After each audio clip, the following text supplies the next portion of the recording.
जय हिंद बच्चों। चलिए हम झारखंड बोर्ड का क्लास 8 का 2025 का जो बोर्ड परीक्षा हुई थी क्लास 8 का, उसका हम लोग सामाजिक विज्ञान यानी सोशल साइंस का क्वेश्चन पेपर लेके आए हुए हैं।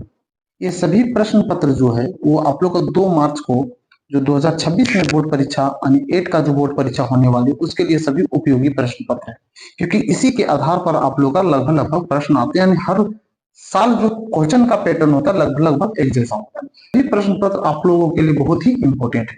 चलिए हम लोग प्रश्न को स्टार्ट करते हैं। तो पहला प्रश्न जो दिया हुआ लिखा हुआ किसने वुडज स्टील की विशेषताओं का 4 साल तक अध्ययन किया। कौन जो थे वो वुडज स्टील की विशेषताओं का 4 साल तक जो था अध्ययन किया था। तो इसमें हम लोग को ऑप्शन में दिया हुआ है Anderson, madam Curie, Michael Faraday या जेम्स। तो इसका सही आंसर जो होगा वो 4 साल तक जो अध्ययन किया था उसका सही आंसर जो होगा वो क्या होगा, माइकल फ्राइडे होगा। कौन होगा, माइकल फ्राइडे। ये ब्रिटिश वैज्ञानिक माइकल फ्राइडे थे। ठीक है, ये ब्रिटिश के थे। कहाँ के थे, ब्रिटिश यानी ब्रिटेन के थे। ठीक है, चलिए अगला प्रश्न हम लोग देखते हैं। अब इसी तरह से 102 प्रश्न में देखिएगा तो लिखा हुआ है कि प्लासी के युद्ध में अंग्रेजी सेना का नेतृत्व किसने किया था। रॉबर्ट क्लाइव या लॉर्ड मिंटो या कैप्टन मुनरो या कैप्टन सहगल। तो इसका सही आंसर जो होगा वो कौन सा होगा, रॉबर्ट क्लाइव। ठीक है, रॉबर्ट क्लाइव ने किया था। यानी सही आंसर जो होगा वो होगा पहला होगा, इसका सही आंसर ए होगा। अगला प्रश्न को देखेंगे, देखा पांडे गणपत राय कहाँ के जमींदार थे। पांडे गणपत राय जो थे वो कहाँ के जमींदार थे। ऑप्शन है डोरंडा, बड़का काना, बड़कागढ़ या भैरव। तो इसका सही आंसर जो होगा वो क्या होगा, भैरव होगा। क्या होगा, भैरव। क्योंकि जो पांडे गणपत राय भैरव जो थे वो लोहरदगा जिले के है ना के जमींदार थे और उन्होंने 1857 के विद्रोह में सक्रिय रूप से क्या किए थे, भूमिका निभाए थे। चलिए नेक्स्ट प्रश्न को हम लोग देखते हैं। नेक्स्ट देखिएगा 104 लिखा हुआ मिरातुल मिरातुल अखबार का संपादन किसने किया। सर सैयद अहमद खान, ईश्वर चंद्र विद्यासागर, राजा राम मोहन राय या इनमें से कोई नहीं। तो इसका सही आंसर जो होगा वो क्या होगा, तो इसका सही आंसर होगा राजा राम मोहन राय। सही आंसर ऑप्शन नंबर हो जाएगा सी हो जाएगा, इसका सही हो जाएगा। ठीक है, चलिए नेक्स्ट प्रश्न को अब हम लोग देखते हैं। अगला प्रश्न को देखेंगे तो देखा भारतीय शिक्षा का मैग्ना कार्टा किसने कहा था, है ना। ध्यान दीजिएगा, अगला प्रश्न जो हम लोग को पूछा है वो पूछा है कि भारतीय शिक्षा का मैग्ना कार्टा किसे कहा जाता है, किसको बोला जाता है। तो इसका सही आंसर जो होगा वो होगा चार्ल्स वुड का नीति पत्र। चार्ल्स वुड का नीति पत्र ऑप्शन नंबर जो होगा वो दूसरा इसका सही आंसर होगा। अगला प्रश्न देखते हैं, झारखंड में अंग्रेजों का प्रवेश किस जिले की ओर से हुआ था। धनबाद, साहेबगंज, देवघर या सिंहभूम। तो इसका कौन सा आंसर होगा, तो इसका सही आंसर जो होगा वो होगा सिंहभूम होगा, है ना। क्योंकि अंग्रेजों का झारखंड में पहली बार प्रवेश 1767 ईस्वी में सिंहभूम जिले की ओर से हुआ था। चलिए नेक्स्ट प्रश्न को हम लोग देखते हैं। नेक्स्ट प्रश्न देखिएगा तो लिखा बाबा साहेब अम्बेडकर ने मंदिर प्रवेश आंदोलन की शुरुआत कब की। 1918 में, 1927 ईस्वी में, 1937 ईस्वी में या 1947 ईस्वी में। तो इसका सही आंसर जो होगा बाबा साहेब ने किए थे, कब किए थे ये आंदोलन, 1927 ईस्वी में। कब किए थे, 1927 ईस्वी में, है ना। मंदिर प्रवेश का आंदोलन शुरू किया ताकि समाज में व्याप्त जातिगत भेदभाव को चुनौती दी जा सके और दलितों को उनके अधिकार दिलाए जा सके, इसलिए आंदोलन चालू किए थे बाबा साहेब ने। ठीक है, अगला प्रश्न को देखते हैं। अगला प्रश्न अगर हम लोग देखते हैं तो लिखा हुआ विद्रोह सैनिकों ने किसे भारत का सम्राट घोषित किया। वाजिद अली शाह, बादशाह बहादुर शाह द्वितीय या सुजाउद्दौला या शाह आलम। तो इसका सही आंसर जो होगा वो क्या होगा, इसका सही आंसर जो होगा वो होगा बादशाह बहादुर शाह द्वितीय, यानी इसका दूसरा नंबर इसका होगा बी नंबर इसका सही आंसर होगा। चलिए नेक्स्ट प्रश्न को हम लोग देखते हैं। अगला प्रश्न देखते हैं तो अगला प्रश्न में क्या दिया हुआ सो देखिएगा। अगला प्रश्न में लिखा हुआ है गुलामगिरी नामक पुस्तक किसने लिखी। तो आप लोग को बता दें गुलामगिरी जो पुस्तक लिखे थे वो लिखे थे ज्योतिराव फुले ने। कौन लिखे थे, ज्योतिराव फुले ने। तो सही आंसर होगा ए होगा इसका सही आंसर। अगला प्रश्न को हम लोग देखते हैं। तो लिखा किस वर्ष अंतरराष्ट्रीय हॉकी फेडरेशन की स्थापना हुई थी? 1905, 1910, 1900 या 1915? तो इसका सही आंसर क्या होगा? इसका सही आंसर जो होगा वो बताइए क्या होगा इसका सही। अगर इस प्रश्न का अगर आंसर देखा जाए तो इसका सही आंसर जो होगा वो होगा 1924। इसका सही आंसर जो होगा वो क्या होगा? 1924 होगा। लेकिन ऑप्शन में कोई भी ये 1924 नहीं दिया हुआ है, लेकिन इसका सही आंसर जो होगा, इसकी स्थापना जो हुआ था कब हुआ था? 1924 ईस्वी में हुआ था। चलिए इसका नेक्स्ट प्रश्न को हम लोग देखते हैं। तो 11 नंबर 111 का देखते हैं। तो 111 में लिखा हुआ है कि 1791 ईस्वी में ब्रिटिश जोनाथन डंकन द्वारा हिंदू कॉलेज कहां स्थापित किया गया? लखनऊ में, कलकत्ता में, दिल्ली में या बनारस में? तो आप लोग को बता दें जो इस स्थापना हुआ हिंदू कॉलेज का, उसका हुआ था बनारस में हुआ था। कहां हुआ था? बनारस में हुआ था 1791 ईस्वी में। चलिए अगला प्रश्न हम लोग देखते हैं। अगला प्रश्न देखिएगा 12 नंबर, यानी 112 बोल सकते हैं उसको। 112 नंबर में लिखा grand old man of India किसे कहा जाता है? गोपाल कृष्ण गोखले, महात्मा गांधी, दादा भाई नौरोजी या व्योमेश चंद्र को? तो बताइए व्योमेश किसको बोला जाता है? तो आप लोग बता दें कि जो grand old man of India जिसको कहा जाता है वो बोला जाता है दादा भाई नौरोजी को। किसको बोला जाता है? दादा भाई नौरोजी को बोला जाता है। ठीक है, आप लोग को ये भी पता है उन्हें भारतीय राजनीति का पितामह भी कहा जाता है। ठीक है, दादा भाई नौरोजी को भारतीय राजनीति का क्या बोला जाता है? पितामह भी बोला जाता है। चलिए नेक्स्ट प्रश्न को हम लोग देखते हैं। 113 देखिएगा सरकारी दस्तावेज कहाँ रखे जाते थे? लिखा हुआ अभिलेखागार या कार्यालय या पुस्तकालय या इनमें से कोई नहीं। तो कहाँ रखा जाता था? तो इसको रखा जाता था अभिलेखागार में, है ना। इसका सही आंसर जो होगा कौन सा होगा? ए होगा। अगला प्रश्न को देखिएगा। तो लिखा तृतीय आंग्ल मैसूर युद्ध किनके बीच हुआ था? टीपू सुल्तान लॉर्ड डलहौजी के बीच या टीपू सुल्तान और लॉर्ड वेलेंजली के बीच या टीपू सुल्तान लॉर्ड कर्नवालिस के और टीपू सुल्तान और लॉर्ड मिंटो? किसके बीच में ये हुआ था बताइए। इसका सही आंसर जो होगा वो होगा टीपू सुल्तान और लॉर्ड कॉर्नवालिस के बीच में हुआ था। ऑप्शन नंबर जो होगा कौन सा होगा? सी इसका सही आंसर होगा। अगला प्रश्न को हम लोग देखते हैं। अगला प्रश्न देखिएगा, लिखा झारखंड में पहला हॉकी टीम बनाने का श्रेय किसे दिया जाता है? बताइए किसको बोला जा सकता है दिया जाता है? झारखंड में जो पहला हॉकी टीम बनाया था तो किसको दिया जाता है श्रेय? ये श्रेय जो दिया जाता है वो दिया जाता है एडवर्ड हैमिल्टन, है ना, एडवर्ड हैमिल्टन मिलिटरी को, है ना। तो इसका ऑप्शन नंबर जो होगा कौन सा होगा? सी इसका हो, डी इसका सही आंसर होगा। चलिए अगला प्रश्न को हम लोग देखते हैं। अगला प्रश्न में देखिएगा तो लिखा हुआ राजस्थान गुजरात में किस शैली के कपड़े बनाए जाते हैं? बताइए वहां किस तरह का कपड़ा बनाया जाता है? तो बंडना कपड़ा बनाया जाता है, बंडाना कपड़ा बनाया जाता है। सही आंसर होगा बी। अगला प्रश्न को हम लोग देखते हैं। देखिएगा 17 में लिखा सती प्रथा पर पहला प्रतिबंध किस राजा ने लगाया था? सती प्रथा पर पहला जो लगाया था वो कौन लगाया था? तो सबसे पहले लगाया था हर्षवर्धन ने लगाया था। कौन लगाया था? हर्षवर्धन ने लगाया था, है ना। ऐतिहासिक संदर्भों के अनुसार अगर देखा था राजा हर्षवर्धन ने अपने शासन काल में सती प्रथा को क्या किया था? रोक लगाने का प्रयास किए थे। बाद में इतिहास में मुगल सम्राट अकबर और फिर ब्रिटिश काल में राजा राम मोहन राय के प्रयासों से लॉर्ड विलियम बेंटिक ने इसे पूरी तरह से क्या कर दिया था? प्रतिबंधित कर दिया था। चलिए अगला प्रश्न को हम लोग देखते हैं। जिन खनिजों को निकालने के लिए गहन कूपों की खुदाई की जाती वह है कुपकी खनन, आखनन, परभेदन या विहित खनन? बताइए कौन सा होगा इसका सही आंसर होगा? इसको बोलते हैं कुपकी खनन। क्या बोला जाता है? कुपकी खनन। ऑप्शन नंबर पहला उसका सही हो जाएगा। अगला प्रश्न लिखेगा बायोगैस किसके विघटन से उत्पन्न होता है? बायोगैस जो होता है किसके विघटन से उत्पन्न होता है? तो लिखा हुआ गोबर, रसोई अपशिष्ट, पौधों तथा जंतुओं के अवशेष या इनमें से सभी? तो इनमें से सभी होगा। सभी के विघटन से प्राप्त होता है बायोगैस। अगला प्रश्न को देखते हैं। अगला प्रश्न देखिएगा, तो अगला प्रश्न में क्या दिया हुआ है सो देख लीजिए कि लद्दाख में पाया गया यूरेनियम उदाहरण है। किसका उदाहरण? वास्तविक संसाधन का, संभव संसाधन का, सर्वव्यापक संसाधन का या नवीकरणीय योग्य संसाधन का? तो इसका सही आंसर जो होगा वो क्या होगा? भविष्य संसाधन का। तो ऑप्शन नंबर इसका सही हो जाएगा बी। अगला प्रश्न को हम लोग देखेंगे।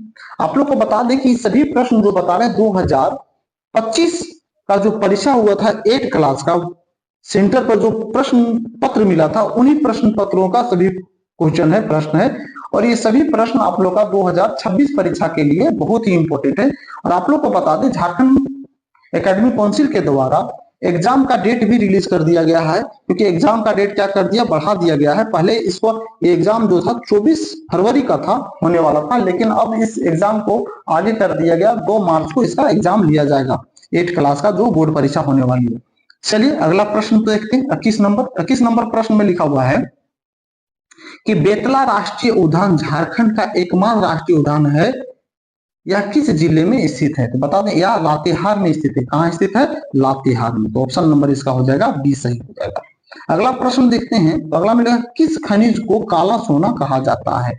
मैग्नीज को, सोना को, पेट्रोलियम को या कोयला को? तो इसको किसको बोला जाता है? काला सोना जो बोला जाता है वो बोला जाता है पेट्रोलियम को। क्या किसको बोला जाता है? पेट्रोलियम को। चलिए अगला प्रश्न देखते हैं। लिखा हुआ है नोवा मुंडी, गुवा और किरीबुरु आदि किस खनिज के प्रमुख खनन केंद्र है? अभ्रक, कोयला, मैग्नीज या लौह अयस्क का? तो बताइए इसका सही आंसर जो होगा वो क्या होगा? लौह अयस्क होगा। क्या होगा? लौह अयस्क होगा इसका सही आंसर। अगला प्रश्न देखिएगा। तो अगला प्रश्न में दिया हुआ है, क्या सो देख लीजिएगा कि निम्न में कौन रोपण कृषि से संबंधित है? चाय, नारियल, रबर, इनमें से सभी? तो बता देते हैं सभी जो है वो रोपण कृषि से संबंधित है। चाय भी है, नारियल भी है और रबर है, इसलिए ऑप्शन नंबर कौन सा होगा? डी इसका सही हो जाएगा। अगला प्रश्न देखेंगे। तो अगला प्रश्न में दिया हुआ है, क्या दिया हुआ अगला प्रश्न में? सो देखिएगा। अगला प्रश्न में है कि विद्युत से चलने वाले कर्गों को क्या कहा जाता है?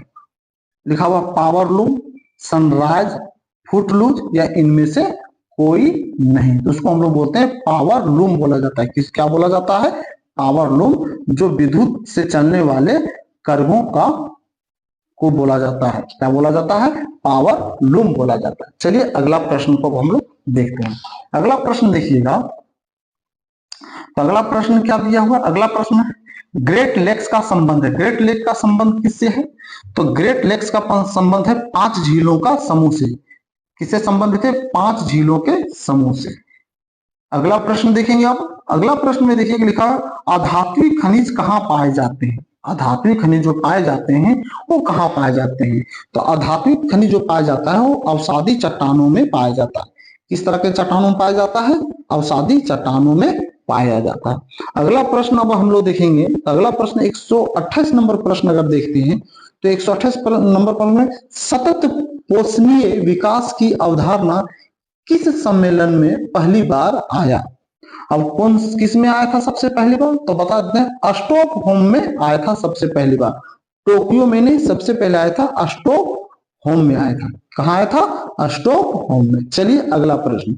अगला प्रश्न देखिएगा। तो अगला प्रश्न में क्या दिया हुआ सो देखिएगा कि आकार के आधार पर उद्योग कितने प्रकार के हैं? तो आकार के आधार पर उद्योग जो होते हैं वो 3 प्रकार के होते हैं। कितने प्रकार के होते हैं? 3 प्रकार के होता है। अगर देखना है कौन सा होता है? एक होता है कुटीर या घरेलू उद्योग, लघु आकार के उद्योग और बड़े आकार के उद्योग। इस तरह से 3 उद्योग होते हैं। चलिए नेक्स्ट प्रश्न को हम लोग देखते हैं। 30 नंबर देखते हैं। 30 नंबर प्रश्न अगर देख रहे होंगे तो 30 नंबर प्रश्न में क्या लिखा? ईस्ट इंडिया कंपनी को बंगाल की दीवानी कब मिली? ध्यान दीजिए, ईस्ट इंडिया कंपनी को बंगाल की दीवानी कब मिली? तो इसको मिला था 1765 ईस्वी में। 1765 ईस्वी में। तो इसका सही आंसर जो होगा क्या होगा? 1765 ईस्वी में। आप लोग को बता दें बक्सर की युद्ध 1764 के बाद है ना 12 अगस्त 1765 को मुगल सम्राट शाह आलम द्वितीय ने ईस्ट इंडिया कंपनी को बंगाल की दीवानी यानी राजस्व वसूलने का अधिकार यानी सौंप दी थी। इस बात को ध्यान में रखिएगा। चलिए अगला प्रश्न को हम लोग देखते हैं। अगला प्रश्न अगर देख रहे हैं तो लिखा हुआ 31 में क्या दिया हुआ?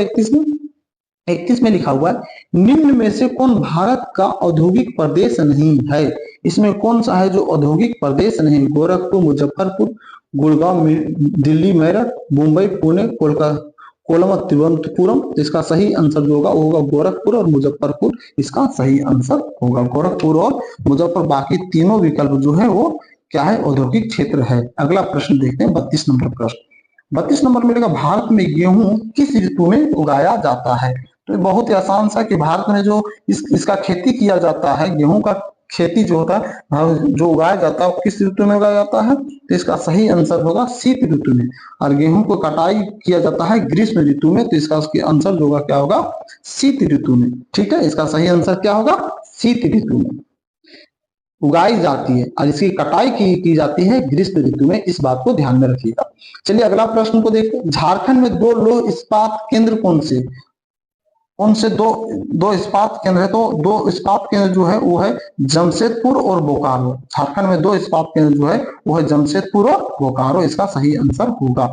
चलिए अगला देखते हैं। अगला प्रश्न में देखेंगे, निम्न कौन प्राथमिक क्षेत्र में नहीं आता। मछली पकड़ना, खनन, कपास उगाना या इनमें से कोई नहीं। तो आप लोग को बता दें, इसमें जो होगा इनमें से कोई नहीं इसका सही आंसर होगा, क्योंकि प्राथमिक क्षेत्र में नहीं आता, कोई भी नहीं आता। ठीक है, अगला प्रश्न देखिए, लिखा है विश्व की सबसे गहरी सोने की खान कौन सी है। कुलगार्डी, कोयना, कोलार या गोवा। तो इसमें कौन सा होगा, तो इसमें होगा कोलार। कौन सा होगा, कोलार, इसका सही ऑप्शन नंबर जो होगा सी इसका सही होगा। 36 नंबर प्रश्न लिखा हुआ, निम्न में से कौन जनसंख्या वितरण को प्रभावित नहीं करता है। जलवायु, भू आकृति, रहन सहन या प्राकृतिक संसाधन। बताइए इसमें कौन सा होगा जो प्रभावित जनसंख्या को नहीं करता है। तो इसमें हो जाएगा सही आंसर होगा रहन सहन। ठीक, अगला प्रश्न देखेंगे, देखा किसकी स्वीकृति के बाद विधेयक कानून बन जाता है। राष्ट्रपति, मंत्रिपरिषद, प्रधानमंत्री या लोकसभा अध्यक्ष। तो किसके सहमति से बनता है, तो बनता है राष्ट्रपति के द्वारा, है ना। चलिए अगला प्रश्न देखिएगा, 38 नंबर लिखा, सर्वोच्च न्यायालय का गठन संबंधी प्रावधान संविधान के किस अनुच्छेद में वर्णित है।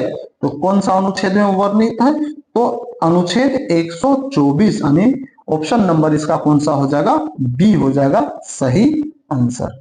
चलिए 139 नंबर प्रश्न को देखेंगे, वैसा कानून जिसका संबंध व्यक्ति के अधिकारों का उल्लंघन, जमीन जायदाद, विवाह, तलाक आदि से हो, क्या कहलाता है। दीवानी कानून, फौजदारी कानून, सामाजिक कानून या पारिवारिक कानून। क्या बोला जाता है, इसको बोला जाता है दीवानी कानून, यानी सिविल लॉ बोला जाता है। इसको क्या बोला जाता है, सिविल लॉ बोला जाता है। तो ऑप्शन नंबर कौन सा हो जाएगा, इसका पहला सही हो जाएगा। अगला प्रश्न को देखिएगा, लिखा हुआ अंतरराष्ट्रीय नशा निरोधक दिवस कब मनाया जाता है। बताइए कब मनाया जाता है नशा। तो हम आप लोग को बताइए, इसका सही आंसर जो होगा वो होगा 26 जून होगा। कब होगा, 26 जून को।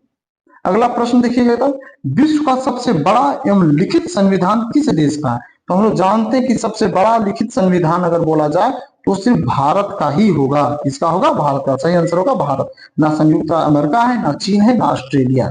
चलिए अगला प्रश्न देखते हैं। तो 142, संघ सूची में राष्ट्रीय महत्व के विषय होते हैं। संघ सूची में राष्ट्रीय महत्व के विषय होते हैं। इन विषयों पर कानून कौन बनाता है, राज्य सरकार, केंद्र सरकार, राज्य और केंद्र सरकार या इनमें से कोई नहीं। तो आप लोग को बता दें, इस तरह का जो कानून बनाता है वो बनाता है केंद्र सरकार। कौन बनाता है, केंद्र सरकार बनाता है। तो ऑप्शन नंबर इसका भी सही होगा। चलिए 43 नंबर प्रश्न को हम लोग देखते हैं। 43 नंबर प्रश्न अगर देखते हैं तो लिखा हुआ है, 43 नंबर प्रश्न में क्या लिखा हुआ है कि किसी दल को बहुमत प्राप्त करने के लिए लोकसभा में कितने सदस्य होनी चाहिए। उसका सदस्यों की संख्या जो होनी कितने, तो उसको होने चाहिए 272। कितनी होनी चाहिए, 272 होनी चाहिए सदस्यों की संख्या। चलिए अगला प्रश्न देखते हैं 144। लिखा हुआ है, फ्लोराइड युक्त पानी से कौन सी समस्या उत्पन्न होती है। रक्त कैंसर, कमजोर हड्डी, फेफड़े की बीमारी या इनमें से कोई नहीं। इसका सही आंसर होगा फ्लोराइड युक्त पानी पीने से हड्डियां क्या होता है, कमजोर हो जाती है। इस बात को ध्यान में रखिएगा। अगला प्रश्न देखते हैं। अगला प्रश्न में लिखा, किसी किसी समिति की रिपोर्ट के आधार पर संविधान में मूल कर्तव्य शामिल किए गए हैं। कौन सा किएगा? स्वर्ण सिंह समिति, मंडल समिति, चिदम्बरम समिति या सच्चर समिति। इसका सही आंसर जो होगा वो क्या होगा? तो बता दें, स्वर्ण सिंह समिति होगा। इसका सही आंसर होगा पहला। अगला प्रश्न देखिएगा। अगला प्रश्न हम लोग देखते हैं तो 146 लिखा, कलकत्ता उच्च न्यायालय कब स्थापित किया गया था? कलकत्ता उच्च न्यायालय जो स्थापित किया था वो कब? तो 1862 ईस्वी को स्थापित किया गया था। कब किया गया था? 1862 ईस्वी को। तो ऑप्शन नंबर इसका कौन सा हो जाएगा? बी हो जाएगा। अगला प्रश्न देखिएगा, तो अगला प्रश्न में लिखा हुआ है क्या? सो देखिएगा 47 कि लौह पुरुष के नाम से जाने जाते हैं। कौन जाने जाते? सुभाष चंद्र बोस, महात्मा गांधी, लाल बहादुर शास्त्री या सरदार वल्लभ भाई पटेल। तो हम लोग सभी को जानते हैं सरदार वल्लभ भाई पटेल को लौह पुरुष के नाम से जाना जाता है। तो ऑप्शन नंबर पहला इसका सही हो जाएगा। ठीक है, अब हम लोग देखते हैं 48 नंबर प्रश्न। 48 नंबर प्रश्न अगर देखिएगा तो 48 नंबर प्रश्न में क्या लिखा? भारत में शिक्षा का अधिकार अधिनियम RTE कब लागू हुआ? तो ये जो लागू हुआ था 1 अप्रैल 2010 को लागू हुआ था। कब लागू हुआ था? 1 अप्रैल 2010 को। 1 अप्रैल 2010 को लागू हुआ था। चलिए नेक्स्ट प्रश्न को हम लोग देखते हैं। अगला प्रश्न को देखेंगे तो अगला प्रश्न जो देखेंगे वो क्या दिया हुआ अगला प्रश्न में? तो देखिएगा 149 नंबर प्रश्न देखिएगा। तो 149 में लिखा, व्यक्तिगत शौचालय, सामुदायिक व सार्वजनिक शौचालय का निर्माण किस योजना के अंतर्गत है? तो स्वच्छ भारत अभियान, स्वच्छ भारत अभियान के अंतर्गत है। इस बात को ध्यान में, ना शौचालय मिशन के अंतर्गत आता है, ना मिशन इंद्रधनुष के अंतर्गत आता है, ना टीकाकरण कार्यक्रम के अंतर्गत आता है। ये आता है स्वच्छ भारत अभियान के अंतर्गत आता है। चलिए इसका लास्ट देखते हैं हम लोग सोशल साइंस का। जो 2025 8th क्लास का जो बोर्ड परीक्षा हुआ था उसके आधार पर हम लोग जो प्रश्न जो लेकर आए हैं उस प्रश्न में देखते हैं। लास्ट प्रश्न देखते हैं फर्स्ट पार्ट का, यानी पहला पेपर जो फर्स्ट 3 पेपर का समूह जो रहता है उनमें से। तो 150वां प्रश्न देखते हैं। लिखा, सुकन्या समृद्धि योजना कब लागू की गई? सुकन्या समृद्धि योजना जो लागू किया गया था वो कब लागू किया गया? तो आप लोग को बताया इसका सही आंसर जो होगा वो आधिकारिक तौर पर अगर देखा जाए तो सुकन्या समृद्धि योजना 22 जनवरी 2015 को शुरू की गई थी। कब की गई थी? 2015 को शुरुआत किया गया। इसमें सही आंसर जो होना चाहिए कब होना चाहिए? 2015 को। कितना? 2015, लेकिन ऑप्शन में नहीं दिया हुआ है। ठीक है, लेकिन इसका सही आंसर जो होगा क्या होगा? 2015 होगा। चलिए इसी के साथ आज SST का क्लास खत्म होता है।